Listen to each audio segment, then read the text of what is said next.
পৃথিবীর ইতিহাসে সমৃদ্ধতম ও বিখ্যাত সভ্যতাগুলোর একটি হচ্ছে ইনকা সভ্যতা। আর এই ইনকাদের হারিয়ে যাওয়া একটি আধুনিক বিস্ময়কর নগরীর নাম হচ্ছে মাচু পিচু। মাচু পিচু অর্থ হলো পুরনো পর্বত চূড়া। অধিকাংশ সময় মাচু পিচু নগরী মেঘের আড়ালে ঢাকা থাকে বলে একে মেঘের দেশের নগরীও বলা হয়। রাজা পাচাচুটি ইনকা জুপানকোই নামটা খুবই অদ্ভুত এবং বড্ড সেকেলে। যাই হোক, এই রাজার শাসনামলে এই স্থাপনাটি তৈরি করা হয়েছিল। এটিকে সূর্য নগরী নামেও ডাকা হয়। মাচু পিচু হচ্ছে ইনকা সভ্যতার সবচেয়ে পরিচিত নিদর্শন, যাকে ইনকাদের হারানো শহর বলা হয়। ইনকা জাতির কথা মনে পড়লে মনে ভেসে আসে অজস্র সোনার অলংকার, তীর ধনুক বর্ষা হাতে, সারা শরীরে উল্কি ভুলকি পরা বিশাল দেহী তেজি পুরুষ। এক কাপ চা অথবা কফি খেতে খেতে ইতিহাসের এই গল্পটি মনোযোগ সহকারে শুনুন এবং চ্যানেলটিকে সাবস্ক্রাইব করে রাখুন। নানা মায়া কাহিনী প্রচলিত রয়েছে এই ইনকাদের নিয়ে। তাদের রাজ্যের পথের ধুলোই নাকি সোনার গুঁড়ো ছিল। এ যাবৎকাল ইনকা সভ্যতার অন্যতম বিখ্যাত স্থান মাচু পিচুতে অনেক গুপ্তধনের খোঁজ করা হয়েছে। অনেকের ধারণা এই শহরে বিভিন্ন গোপন কক্ষ এবং সুড়ঙ্গ পথে অনেক সম্পদ লুকিয়ে রাখা হয়েছিল। ইনকা সাম্রাজ্যের রাজধানী কুচকোতে অনেক মন্দির এবং রাজপ্রাসাদ, যেখানে মূল্যবান ধাতু সংরক্ষিত, বিশেষ করে সান্টো ডোমিঙ্গো মন্দির, যেটি সান টেম্পল নামে পরিচিত। এখানে প্রচুর সোনা ব্যবহৃত হতো। আন্দিস পর্বতমালা, ইনকারা পর্বতের গুহাগুলো ও অন্যান্য গোপন স্থানে তাদের সোনাদানা ও রূপার মজুদ লুকিয়ে রাখত। বিশেষ করে আন্দিস পর্বতমালায় বিভিন্ন স্থানে গুপ্তধনের তত্ত্ব পাওয়া যায়।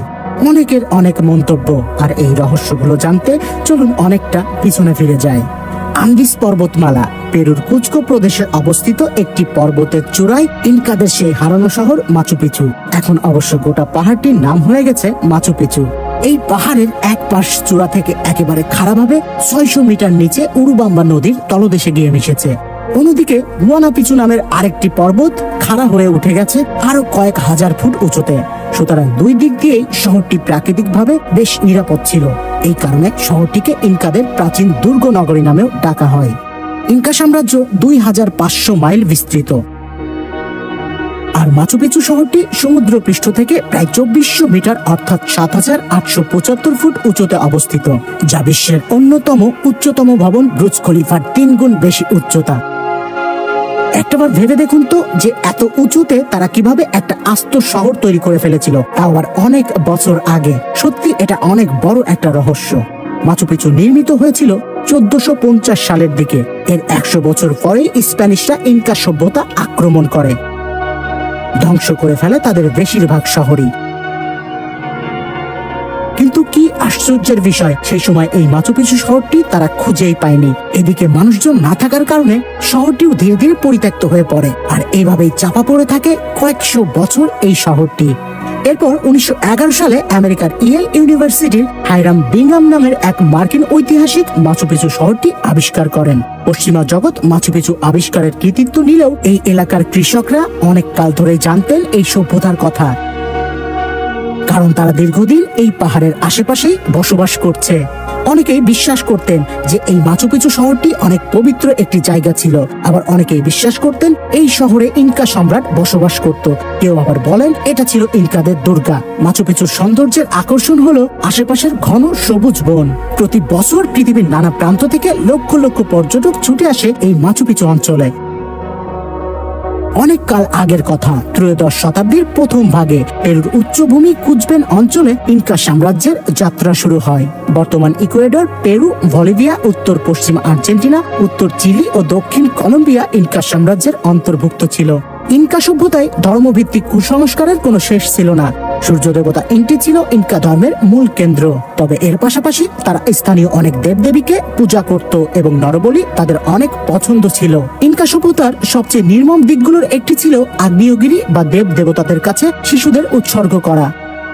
অধিকাংশ ক্ষেত্রে শিশুদের হত্যা করা হতো। এটি করা হতো ধ্বংসাত্মক ঘটনা বা দুর্যোগ ঠেকানোর জন্য। শিশুদের উৎসর্গের সময় তারা শ্বাসরোধ করে মারত, না হলে বিষ খাওয়াতো। আবার অনেক সময় শিশুদের উচ্চ পর্বত শৃঙ্গের শীর্ষে রেখে দেওয়া হতো। যেখানে প্রচন্ড ঠান্ডার কারণে তারা এমনিতেই মারা যেত। উৎসর্গের পর শিশুদের মরদেহ পবিত্র সমাধিতে রাখা হতো। এই সমাধিগুলো প্রায় দামি পোশাক এবং সোনার অলঙ্কারে সজ্জিত করা হতো। এই প্রথাটি নির্মম হলেও ইনকা সমাজে এটি গভীর ধর্মীয় এবং সামাজিক গুরুত্ব বহন করত। কিছু গবেষকদের মতে ধর্ম সংক্রান্ত উৎসবাদী বা অন্যান্য উৎসব পালন করার জন্য নির্মিত হয়েছিল এই শহর। এই শহরে রয়েছে অনেক ধর্মীয় উপাসনালয়, যেগুলো অতি সতর্কতার সাথে নির্মাণ করা হয়েছিল, যার মধ্যে একটি হলো সূর্যদেবের মন্দির, যা খুব নিখুঁত পাথরের কারুকাজ দ্বারা নির্মিত একটি অর্ধবৃত্তাকার মিনার, যা মানমন্দির হিসেবে ব্যবহৃত হতো। ধর্মীয় আচার অনুষ্ঠানের সময় কাছের ঝর্ণাতে গোসলের কাজটি সারা হতো। কন্ডোরের মন্দিরে ইনকা চিত্রকররা পাথরে একটি বিশাল আকৃতির শকুনের ছবি খোদাই করে, যার কারণ আজও অজানা। ইনকা শাসকরা ছিলেন অভিজাত রাজকীয় বংশের। সম্রাটকে বলা হতো ইনকা। পরে অবশ্য সভ্যতার নামই হয়ে যায় ইনকা সভ্যতা।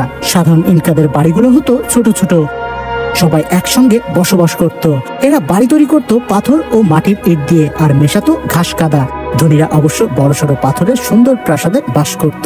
অনেক দেবতায় বিশ্বাসী ছিল ইনকারা।